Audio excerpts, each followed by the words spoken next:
Rock music writes its own history, someone once said, in the lyrics and compositions of today. It is wisdom and understanding that prompted that observation. Consider the rock bands that come and go almost overnight, and then rejoice in the solid substance of Jethro Tull. Jethro Tull was one of those groups really in the 60s that grew out of a sort of amateur passion for playing music. There were lots of groups like us back then, many of which I'm sure you've heard of, people like Fleetwood Mac and the Nice and so on, John Mayall, people who struggled around the clubs, and particularly in the north of England, earning $50 a night collectively between the group, all of whom seemed to, in a precious few years between perhaps 67 and 69 particularly, grew to some sort of fruition in terms of commercial and national success, and in a couple of cases international success. And I mean, this was, I think, a particularly fruitful time because everything was strictly on an amateur level. People did it because they loved doing it, and nobody really thought, I'm sure none of us really thought, that success would ultimately be equated with earning relatively large amounts of money and selling millions of records. I mean, back then, if you were successful, if you were making a living.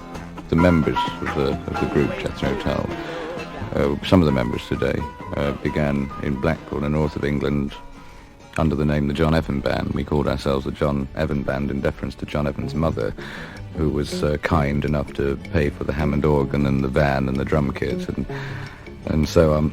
And although John was relatively quiet and not particularly in the forefront, we thought it would go down better with her. It would certainly sit better with her bank manager if we called it the John Evan Band, you see. However, when we went down to London and to live and work, try and become professional, most of the members of that John Evan Band left after about a week because they weren't willing to face poverty and starvation.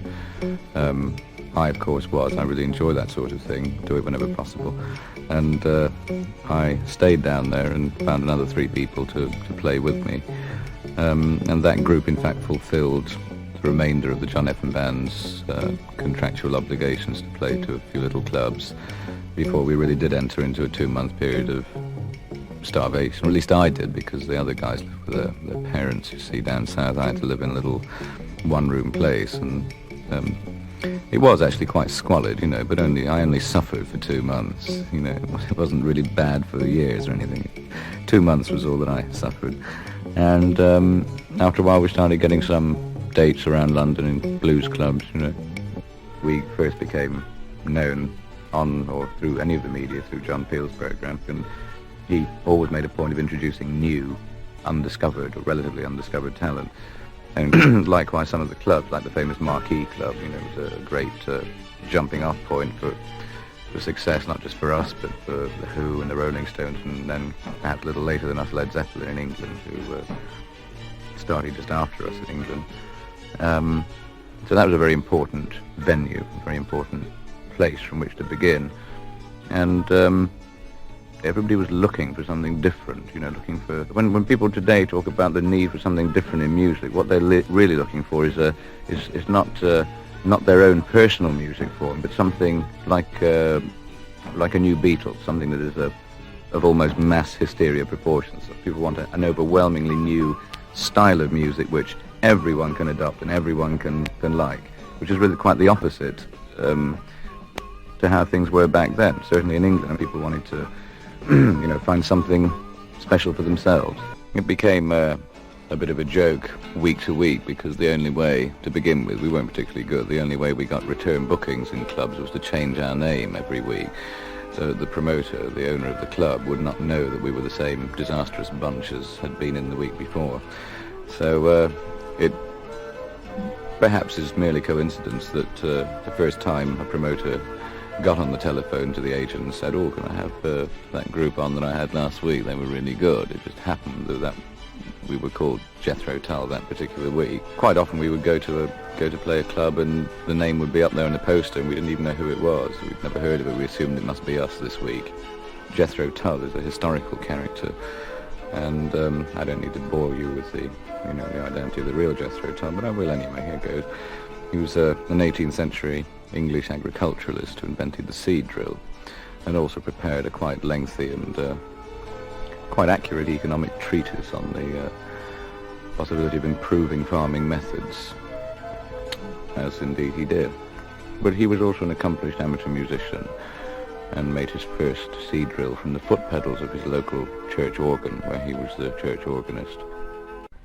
I introduced the flute into the group back then in order to try and give the music we were playing some identity different to that all the other groups were playing. It could well have been anything, but the truth of the matter is that when I gave up playing electric guitar, I traded in my electric guitar for the two things in the shop that caught my eye, which were a microphone, since I was also singing, and a flute, which just happened to represent the remaining amount of credit that I had, you see, after getting rid of this guitar.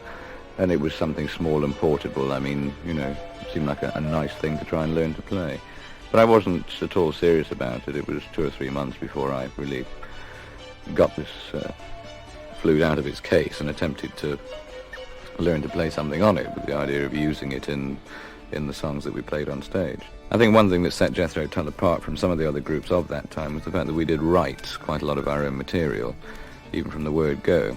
And when it came to putting together a first album, which in fact was called This Was, with an uncanny eye to the future, realizing it would be obsolete within the year, we were not short of material when it came to recording that album, because we had, you know, plenty of songs that we'd written, which we'd actually been playing live in the clubs, and we even had a ready audience for that material, because most of the kids all over England, albeit only 200 or 300 of them at a time, you know, did know a lot of that material.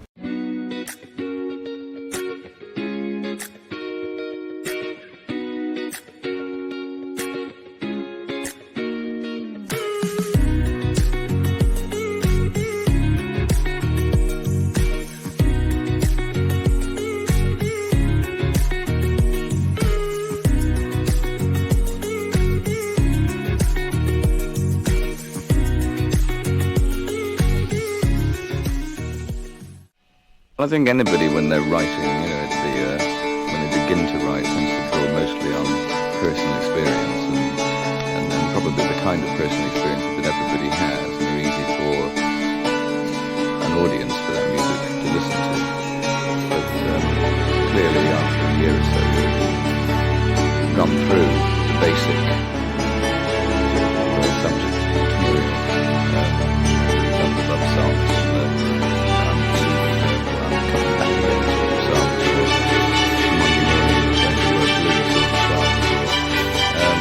Done all that, you start looking at the people. The nice thing about writing is to be able to write on more than one level at once, apparently simple and direct meaning, have another layer of meaning underneath that, the name, what they can't gravitate to the way. So I sometimes profit from bad reviews. I mean, I learn things about myself that I didn't know. I learn pitfalls I didn't realise existed. I profit from bad reviews. I'm the first person in the world to admit it. But a constructive bad review is one thing, and a totally negative hatchet job review is another thing. And the power of the journalist is such that he does actually cost you an awful lot of fans, potential record sales, whatever else, potential concert attendances, because in this day and age of extremely avid competition on the parts of hundreds of thousands of musicians, you know, public affection. The concert goers and record buyers today have to make an incredible choice. You know, they have to make a choice from a huge diversity of musical availability. And in order to make that choice easier, they will very often pay heed to what they read in the papers. I suffer from this myself. If I read in a paper that someone's record is no good, I will tend not to buy it. You know, I'm just as bad as everybody else. I'm actually quite willing to believe that. It makes my job of having to choose what I should listen to that much easier. But luckily, you see, old Ludders, that's Beethoven, hasn't had too many bad reviews in the last few years, so I'm quite safe listening. Even just for a fun of it.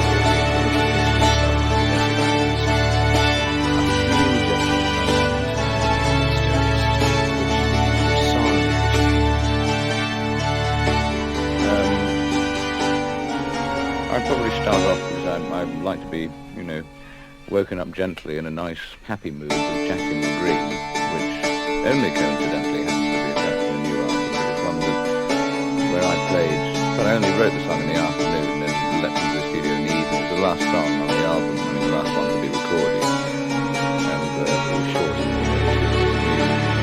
wrote it in the afternoon when I played all the instruments and came home with a track that night. It was very, very spontaneous.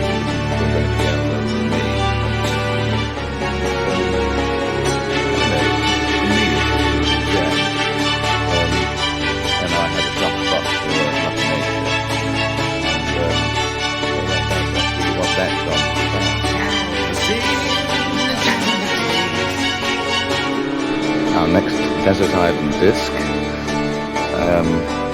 Under the Shade of the Leafy Palm, which will produce a track from the stand-up album. It's called, I'm singing it again. I really can't remember what the hell the title was. There's an album there, but I really want to hear this song again. Look Into the Sun, that's what it's called. Look Into the Sun. See, I knew there was a reason we should be playing this under the shade of our leafy palm. Let's play the Poet and the Painter section from Thick as a Brick.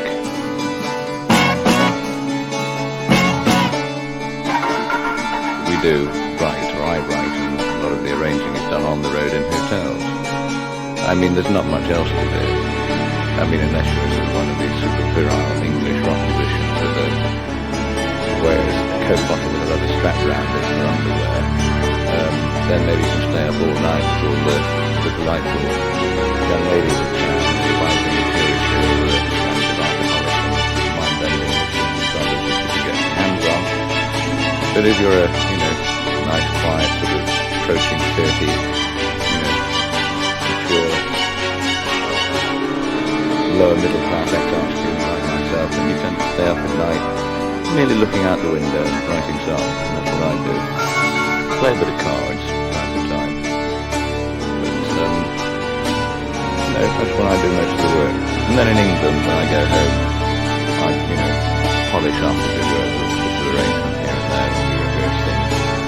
And certainly about 80% of the music is written outside the UK, all essentially on the road. I think the prime mover in what any musician, painter, writer does is that he's seeking to know himself through what he does. It's quite a selfish way of living a life, I suppose, and the only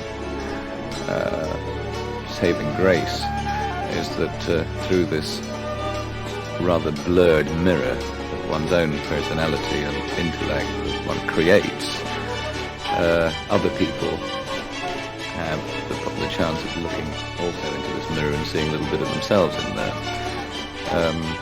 So it's perhaps beneficial all round, but the initial act is quite a selfish one of seeking to know yourself. It's a byproduct merely that it is of some use or has some meaning for the rest of the world, potentially.